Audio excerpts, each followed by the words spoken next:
எத்த பிராண்டாதடி தருவேன் இரு சாமி கும்பிட்டுட்டு தாரேன். ஒரு அண்டா இல்ல 2 அண்டா தாரேன். அது இல்லத்த அப்ப என்ன? நம்ம பொங்க பானை வச்சோதானே. ஆமா. அப்ப பொங்கல் பானை வந்து வெள்ளையா தானே இருந்துச்சு. வெள்ளையா?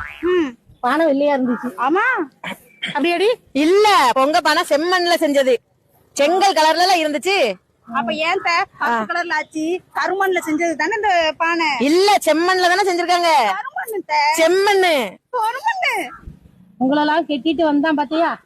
என் மக்கமா 2 பேரும் களிமண். சரி, அப்புறம் ஏன் கருப்பாயிட்டுன்னு சொல்லுங்க. அவங்க மூத்த மருமக கேட்கல, அறிவாளி மருமக. நீ கண்ணுக்கு கண்மை போட்டிருக்கியா? நான் போடுவேனே. நீயும் போட்டிருக்கியா? ஆமாத்தே. அதுக்கும் கொஞ்சம் கண்மை போட்டு விட்டேன், அதான் அப்படி இருக்கு. நான் கீழே உட்காந்து கிண்டுன்னு கிண்டிங்களோ? ஆமா, அதான் கிண்டுனேன். பழகு பழகு. நல்ல அறிவாளி மருமகளை நல்லா கூட்டு வந்திருக்கீங்க. போதும். நான் தான் மூத்த மருமக. சின்ன மருமக அறிவாளி, நான் ஏன் செய்யணும்? அறிவாளியா? அழகு சண்டாளியில பானையை உடச்சு போட்டுட்டு போயிடுறேன்.